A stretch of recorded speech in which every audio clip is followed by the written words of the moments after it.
Hello friends, welcome back to my channel Saksham tech. आज मैं आप लोगों को 71 से profit and loss mathematics book solve करा रहा हूँ। उसके बाद मुझे शायद लगता है कल से आप लोगों के राकेश यादव के लेक्चर पढ़ जाएंगे, तो आप लोग राकेश यादव 9700 प्लस आप लोग जरूर देख ले, क्योंकि यूट्यूब पे अभी तक किसी ने भी नहीं कराई है। और वो मैं ट्रिक से, कॉन्सेप्ट से, बेसिक से कराने वाला हूँ, बहुत ही शॉर्ट मेथड से। बेसिक रहेगा, कॉन्सेप्ट रहेगा, आप लोगों को अच्छे समझ में आएगा। कोई ऐसा जल्दीबाजी नहीं रहेगी कि एकदम जल्दी से ट्रिक से खत्म कर देनी है बुक को, आराम से समझाना है आपको। तो आप लोगों को अगर मेरा ये वीडियो आप लोगों को फास्ट लगता है तो आप लोग बता दीजिए, मैं थोड़ा सा स्लो कर दूंगा। आइए चलते हैं अपना 71 नंबर क्वेश्चन से। अगर आप लोगों ने चैनल को सब्सक्राइब ना किया हो तो चैनल को सब्सक्राइब जरूर कर लें। आइए चलते हैं 71 नंबर क्वेश्चन। 71 में क्या कहा गया है? एक व्यक्ति एक वस्तु उसकी कीमत के 3/4 मूल्य पर खरीद कर उसकी कीमत से 50% अधिक पर बेचता है। क्या कहा गया है? वस्तु उसकी कीमत के 3/4 मूल्य पर खरीद कर। तो कीमत मतलब अंकित मूल्य है, तो हम लोग मान लिया 100 क्या हुआ? MRP हो गया। उसने क्या किया? कीमत के 3/4 मूल्य पर खरीद कर। तो 100 का 3/4 आप निकालोगे, 100 का 3/4, 4 से 25 बार में कितना? 75। उसने क्या किया? 3/4 मूल्य पर मतलब 75 रुपए में खरीद लिया। फिर क्या किया? खरीद कर उसकी कीमत से मतलब MRP से कितना? 50% अधिक पर बेच दिया, 150 में बेच दिया। फिर पूछा क्रय मूल्य पर उसका प्रतिशत क्या है। अब आप बताइए, ये हमारा बेचा है, अगर CP 75 और बेचा 150 में, तो लाभ कितने का? 75 का पर। और क्रय मूल्य से निकालना है 75 × 100, कितने का लाभ हुआ? 100% का। Option third. अगर आप इसको x माने करते तो यही क्वेश्चन यहाँ पर लंबा हो जाता और दिक्कत होती, थोड़ा समझ में ना आता। आप खुद सोचिए, अगर हमने कीमत उसकी 100 वही MRP होती है, जो भी कीमत होती है, उससे 3/4 मूल्य पर खरीदा, मतलब 75 रुपए में खरीद लिया उसका 3/4। फिर क्या हुआ? कीमत से 50% अधिक पर बेच दिया। तो अगर 75 रुपए की चीज 150 में बेच रही है, लाभ कितने? 75 का। क्रय मूल्य 75 से × 100, कितने % का लाभ हुआ? 100% का। उसके बाद हम लोग चलते हैं अपना नेक्स्ट क्वेश्चन 72 नंबर। 72 में क्या कहा गया है? कोई धनराशि इस प्रकार निवेश की गई कि उसके 1/3 भाग पर 5% तथा 1/5 भाग पर 7% का लाभ तथा शेष पर 10% की हानि हुई। तो कुल निवेश पर प्रतिशत लाभ या हानि क्या हुई? तो अब आप बताइए, हम लोग क्या करते हैं, जितना ये दिया होता है उस पर हम लोग LCM निकाल लेते हैं। सरल करने के लिए हम लोग LCM मान लेते हैं। तो टोटल हमने मान लिया, टोटल कितना? टोटल हो गया 15। हम लोगों ने LCM मान लिया, 5 × 15, इतना ही दिया हुआ, ये मान लो टोटल हो गया। फिर उसके बाद क्या कहा गया है? कोई धनराशि इस प्रकार निवेशित की गई कि 1/3 भाग पर 5%। तो अगर टोटल 15 है तो जो पहली वस्तु है इसका 1/3 कितना होगा? 5 होगा, क्योंकि 15 का टोटल में 15 माना, इसका 1/3 भाग कितना हो गया? 5 हो गया। तो पहली वस्तु क्या हो गई? 5% पे। फिर उसके बाद जो दूसरी है उसको कितना? 1/5 भाग, तो इसका 1/5 भाग कितना? 3। तो दूसरी हो गई 3। अब बताइए, पहली और दूसरी 5 × 3 = 8। तो जो तीसरी रही होगी, जो इसने कहा है शेष पर 10% की हानि होती है, वो कितनी रही होगी? 5 × 3 = 8। तो जो तीसरी रही होगी वो हमारी कितनी? 7 रही होगी। ये हमारी तीनों वस्तुएं हो गई और ये हमारा टोटल हो गया। फिर उसने कहा कि पहले पर कितना? 5% का, 5% का लाभ, तो प्लस का 5% हो गया। दूसरे पे कितना? 7% का लाभ, तो 7% हो गया। और तीसरे पे क्या कहा? 10% की हानि, मतलब कितने की? 10% की हानि हो गई। फिर उसमें क्या कहा है? तो कुल निवेश पर कितने % की लाभ या हानि होगी, मतलब कुल पे पूछा है, तो कुल निवेश पे कितने % की लाभ या हानि होगी? X% की। अब इसको हम लोग सॉल्व कर लेते हैं। 55 25 प्लस, ये सब प्लस में ही दिए थे, 7 × 21 प्लस 7 × 70 हो गया। उसके बाद 15x। जब लोग इसको सॉल्व करते हैं तो 25 20 45 1 46 हो गया। तो कितना बचा? अगर सॉरी, यहाँ पे माइनस में आएगा, क्योंकि ये छूट दी है, 10% की छूट दी है, तो ये माइनस में आएगा। 10% का क्या दिया है? हानि होती है, तो माइनस में। तो 25 10 10 45 46, 70 में 46 गया, कितना बचा? 24। मतलब कितना? माइनस का 24 बराबर 15x। तो x बराबर जो हमारा आएगा वो कितना आएगा? 24/15 माइनस का आएगा। 15 से इसको हम काटेंगे तो कितना? 15 × 15 9 बचा, 15 × 90 माइनस में आया। इसका मतलब क्या हुआ? 1.6% की क्या हो गई? हानि। 1.6% की क्या हो गई? हानि। बस इस मेथड से आप लोग पूरे के पूरे सोल्यूशन इसी तरीके से सिंपल मेथड से कर लेंगे। तो आप लोग हमेशा ध्यान रखना, हम लोगों को कितना 1/3 भाग 1/5 भाग दिया था, हमने इनका एलसीएम लिया और टोटल मान लिया 15%। फिर उसके बाद क्या कहा 1/3 भाग पर 5%, तो इसका 1/3 निकाला, 15 का 1/3 कितना 5, उस पर 5% की लाभ हो गया प्लस का 5%। सेकेंड पे 7% का तो हमने 7%। अब अगर पहला दूसरा 5 3 8 हो गए, टोटल 15, तो तीसरा कितना होगा 7 पे, शेष पे कितना 10%, हाँ नहीं तो माइनस का होगा, तो इसलिए यहाँ पे माइनस आ जाएगा।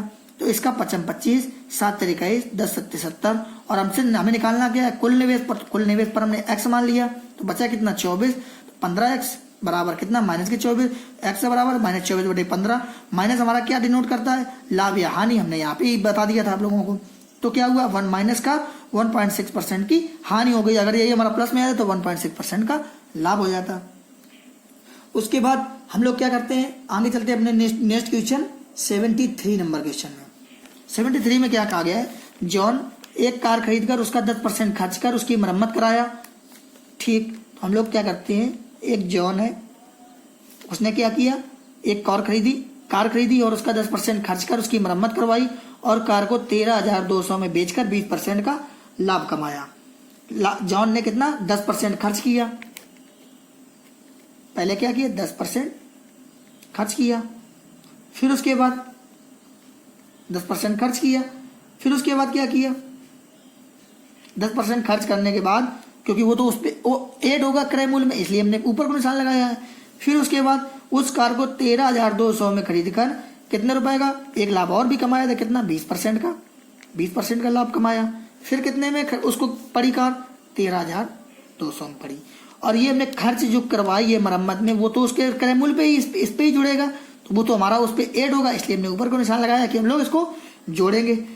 20% लाभ कमाया, तो कार की मरम्मत पर कितनी राशि खर्च की गई, ये हमें निकालना है कि कार की मरम्मत पर कितनी राशि खर्च की गई। हम लोग पहले क्या करते हैं, पहले निकाल लेते हैं कि उसके टोटल रुपए कितने थे। पहले यहाँ पे जो उसकी राशि थी इस जगह पे निकालनी है ना, ये लाभ हटा दें और इसको हमें इतना बताना है। तो हम लोग इतना निकालने के लिए क्या करते हैं, बैक आना है 13,200 इंटू 100/120 इंटू, फिर हम लोग क्या करेंगे 100/110,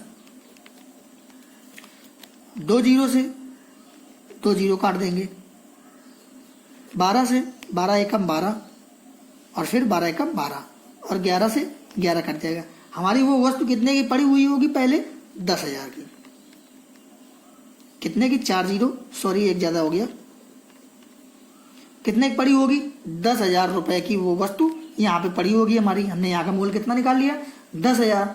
फिर क्या क्या आ गया है कि उसने मरम्मत में कितना रुपया खर्चा कराया, तो उसने मरम्मत में जो खर्चा कराया होगा यहाँ की ही वस्तु पर तो उसने मरम्मत कराई थी, कितना 10%, तो 10,000 का 10% कितना आएगा 1,000 रुपये। कितने रुपए उसने मरम्मत पे खर्चा कराई, 10% उसने मरम्मत पे खर्च कराया, तो हमने मरम्मत वाला निकाल लिया, कितने रुपए 1,000। उसने मरम्मत पर कितने 1,000 रुपए कराए। और कुछ लोग क्या करते हैं यहाँ से ही निकालवा लेते हैं, तो 10,000 भी हमारा ऑप्शन पड़ जाता है। तो वहाँ पे ऐसा आप लोगों को नहीं करना है, आप लोगों को यहाँ की राशि निकाल लेते हैं कि यहाँ पे हम लोगों की कितने की पड़ी थी, फिर उसके बाद उसने मरम्मत कराई थी, मरम्मत के बाद लाभ कमाया तब इतने की हुई थी। हम लोग इसलिए पीछे की वैल्यू जॉन की वैल्यू निकाल ली कि कितने रुपए में खरीदी, फिर कितने रुपए उसने मरम्मत में लगाए। तो इसी वस्तु का उसने 10% मरम्मत पे लगाया होगा, ना कि इसका 10% लगाया होगा। इसका 10% तो लगाया नहीं होगा, वो तो इस पे लगाएगा जितने पे खरीद के लाया उसी का 10% मरम्मत पे लगाई, क्योंकि यहाँ पे वो 10% दिया हुआ है। तो आप लोग हमेशा याद रखिएगा, इस चीज को खास ख्याल रखिएगा। उसके बाद आगे चलते हैं हम लोग नेक्स्ट क्वेश्चन 74 नंबर। एक व्यक्ति 6,000 रुपए में कुछ वस्तुएं खरीदा और उसमें से आधी को 10% लाभ पर बेच दिया। शेष वस्तु को वह कितने % लाभ पर बेचे कि उसे कुल पर 25% का लाभ हो। तो ये हम लोग वैसे ही मेथड करेंगे, हम लोग जैसे पहले करते आ रहे हैं। तो एक व्यक्ति ने 6,000 रुपए में कुछ वस्तुएं खरीदी और फिर क्या किया, उसमें से आधी को 10% लाभ पर तथा शेष वस्तुओं को वह कितने % लाभ पर बेचेगी, कुल पर 25% पर लाभ हो। तो अब बताइए, उसने एक वस्तु इधर थी 10% लाभ पर और आधी इधर पे, मतलब उसने कुल कितनी 2 वस्तुएं 2 बार में उसने क्रय किया, तो टोटल कितना 2, हमने टोटल कितना मान लिया 2। तो उसने क्या किया, कुछ वस्तुएं का मतलब 1, तो पहले जो वस्तुएं उसने बेची वो कितने % पे बेची, जो पहली वस्तु बेची है वो क्या किया उसने उसने किया है 10%, पहली जो बेची है वो 10% लाभ पर बेची है, और जो दूसरी है उसको क्या किया है, उसका हमें रेट पता ही नहीं है, तो दूसरी को हमने क्या मान लिया X%, और टोटल पे क्या 25% का लाभ हो, कितना 25% का। ये हमारा ऊपर नीचे हो गया, हम लोग यहाँ पे लिख देते हैं फर्स्ट इंटू 10%, और फिर उसके बाद इस आधा लाभ, फिर उसके बाद दूसरे पे कितना X% का, और टोटल पे उसने उसको कितना 25% का। फिर हम लोग इसको सॉल्व करते हैं। अगर हम लोग एक वस्तु है इसको बेचेंगे तो कितना 10 प्लस X% बराबर कितना 25 दूनी 50%, टोटल कितना 50%। फिर जब X की वैल्यू निकालेंगे हम लोग तो 50 माइनस 10, तो X बराबर कितना आ जाएगा 40%। बस हमारा ऑप्शन यही। हम लोग अगर 6000 का इस्तेमाल करके ऑप्शन को लगाएंगे, क्वेश्चन को लगाएंगे, तो हमारा बहुत ही टफ हो जाएगा और दिक्कत हो जाएगी। आप लोगों को क्या करना है, उसने कुछ वस्तुएं मान ली पहली, और कुछ वस्तुएं ये हो गई, कुछ वस्तुएं ये और कुछ ये, तो दो हो गई, तो दोनों को कितना हमने टोटल मान लिया कि 2 बार हमने काम किया है तो 2 मान लिया। तो पहले पे कितना 10% का लाभ, दूसरे पे निकालना है, और टोटल पे उसमें 25% का लाभ हुआ। तो पहले में 1 है तो 10 का मल्टीप्लाई 10, दूसरे में X, और तीसरे टोटल में 25 दूनी 50, X की वैल्यू 40%। ये मेथड हर जगह फॉलो करेगा, कोई तुक्का नहीं है, कोई आंसर नहीं है, आप लोग हर जगह लगा सकते हैं। और ये मैंने आप लोगों को इसीलिए बताया है कि आप लोगों को ये कैलकुलेशन शॉर्ट हो जाए। अगर आप लोग अपने मन से ज़्यादा प्रैक्टिस कर लोगे तो ये भी आप लोगों को आराम से आ जाएगा और आसानी से कर लोगे। ये 6000 का यूज करोगे, बड़ा क्वेश्चन हो जाएगा, कैलकुलेशन बड़ा हो जाएगा, दिक्कत होगी। फिर आगे चलते हैं हम लोग नेक्स्ट क्वेश्चन 75 नंबर। एक दुकानदार 5.80 रुपये प्रति किलोग्राम की दर से 170 किलोग्राम चीनी तथा 5.30 रुपये प्रति किलोग्राम की दर से अन्य प्रकार के 130 किलोग्राम चीनी खरीदा। दोनों को मिलाकर 161 रुपये का लाभ कमाया। ये क्वेश्चन हमारे प्रॉफिट एंड लॉस का पहला क्वेश्चन है, मैंने पहले भी कराया है। इसको सीपी निकालने के लिए हम लोगों को क्या करते थे, 5.80 प्रति किलोग्राम की दर से 170 किलोग्राम चीनी खरीदी। अगर 1 किलोग्राम का 5.80 है तो 170 किलोग्राम में कितना होगा, 170 इंटू 5.80। फिर दूसरी चीनी क्या थी, तथा दूसरा क्या था 5.30 रुपये प्रति किलोग्राम की दर से कितना 130 किलोग्राम। तो 130 किलोग्राम में कितना हो जाएगा 5.30। इसका हम लोग मल्टीप्लाई कराते हैं, मल्टीप्लाई कराने के बाद इसका आ जाएगा 986, और इसका मल्टीप्लाई कराने के बाद कितना 689। टोटल कितना हो गया, टोटल हो गया 1675। हमने क्या किया, इतने रुपए का खरीदा, 1675 रुपए का। फिर दोनों को मिलाकर 161 रुपए का लाभ कमाया। दोनों को मिलाकर 161 रुपए का लाभ कमाया। तो लाभ भी इसमें गणना होगा। तो जब लाभ कमाया 161 रुपए का बेचने पे, तो 1675 प्लस 161, तब कितने रुपए का पड़ा, तब हमें कितने रुपए का पड़ा 1836 रुपए का। तब हमारा 1836 रुपए का पड़ा। अब उसने पूछा है वह प्रति किलोग्राम किस दर से बेचे, कितना लाभ कमाया, तो हमें प्रति किलोग्राम निकालना है। टोटल 1836 है, 1836 रुपए में बेचा। और टोटल वस्तुएं जो थी वो कितनी थी, पहले कितनी थी 170 किलोग्राम, 130 किलोग्राम। अगर उसने बेची है 1836 रुपए की, और हमें बताना है कि प्रति किलोग्राम किस दर से बेचा, तो आप खुद समझ लीजिए। अगर उसने दोनों चीजें बेच दी कितने 1836 रुपए की, और 1 किलोग्राम बताना है, तो टोटल कितना है 300 ग्राम है। टोटल कितना 300 किलोग्राम है, 300 किलोग्राम। हमें 1 किलोग्राम का रेट बताना है, तो हम 300 का डिवाइड कर देंगे। तो 3 छक्का 18, 6 बार में तो जाना ही जाना है, तो 6 बार में एक ही आंसर है 6.12, ऑप्शन फर्स्ट हमारा यही आंसर है। हम लोग क्या करते हैं, पहले सीपी निकालते हैं, कितने रुपए में हम लोगों ने खरीदा, कितने रुपए में 1675 में। फिर उसने कहा 161 रुपए का लाभ कमाया बेचने में, तो उसने बेचा कितने का 1675 प्लस 161 मतलब 1836 रुपए में बेच दिया। अब आप बताइए 300 वस्तुएं 300 किलोग्राम उसने कितने 1836 रुपए में बेच दिया। सीधे से आप लोग लिख लीजिए 300 किलोग्राम 1836 में बेच दिया, तो 1 किलोग्राम कितने में बेचेगा 1836/300, और हम लोग सॉल्व कर लिया 6.12। उसके बाद आगे चलते हैं हम लोग 76 नंबर क्वेश्चन। इसमें क्या कहा गया, सुनंदा 7400 रुपए में एक फ्रिज खरीदी और उसका 26% वह परिवहन पर खर्च की। यदि वह 1200 रुपए का शुद्ध लाभ कमाना चाहती है तो उसे फ्रिज खरीद कीमत में लगभग कितना % जोड़ लेना चाहिए। अब आप बताइए, सिंपल सा क्वेश्चन है, आप लोगों को कुछ भी मतलब नहीं रखना। आप बताइए कितना 1200 रुपए का लाभ कमाया, 1200 रुपए का लाभ कमाया कितने में 7400 में। परसेंट के लिए 100 का मल्टीप्लाई, 100 का मल्टीप्लाई। फिर उसके बाद आप इसको कैंसिल आउट कर लीजिए। कैंसिल आउट कराने के बाद 0 से 2 0 से 2 जीरो काट लीजिए, 74 एकम 74 और 74 पंचे कितने बार में जाएगा, लगभग ये जाएगा 6 बार में, 16% में आ जाएगा। कितना, वैसे तो 15 पॉइंट आ रहा है, तो 16% लगभग 16% निकला, क्योंकि इतना लाभ कमाया 16%। फिर आप बताइए 26% उसने परिवहन पर खर्च किया था, तो उसे फ्रिज खरीद कीमत में लगभग कितना परसेंट जोड़ लेना चाहिए, हमसे ये कहा गया है।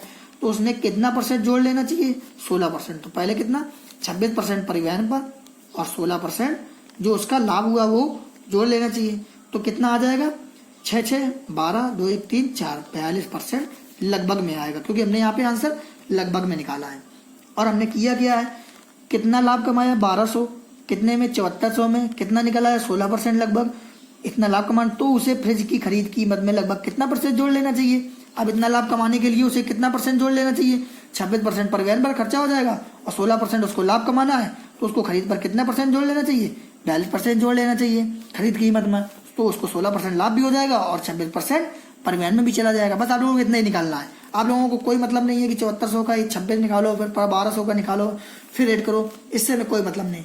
हम लोगों को बस इतना ही पूछा गया था कि उसे कीमत पर कितना जोड़ लेना चाहिए कि उसे 26% परिवहन पे भी बचत हो जाए और 16% का लाभ भी हो जाए। कितना जोड़ लेना चाहिए, तो 26% उसको लग गया परिवहन पे और 16% उसको लाभ भी हो जाए, तो उसको क्रय मूल्य पे कितना जोड़ लेना चाहिए, 42% जोड़ लेना चाहिए। तो उसको लाभ भी हो जाएगा और परिवहन वाला भी खर्चा निकल जाएगा। तुम भी कोई चीज़ खरीदो 100 रुपए की, तो उसमें ये सोचते हो कि 100 रुपए अगर किराया लग रहा है और उस पर हमें 10% का लाभ भी लेना है, तो हम लोग कितने में इसके रेट लगाएं कि हमें 10% का फायदा भी मिल जाए और किराया भी निकल आए। तो आप लोग उसको जोड़ लेते हो, ऐसे ही हमने इसको जोड़ लिया। दोनों परसेंट में दिए थे इसलिए दोनों ऐड हो गए, वरना हमें इसकी कैलकुलेशन करके ही निकालना पड़ता। तो आइए चलते फिर अपना नेक्स्ट क्वेश्चन 77 नंबर।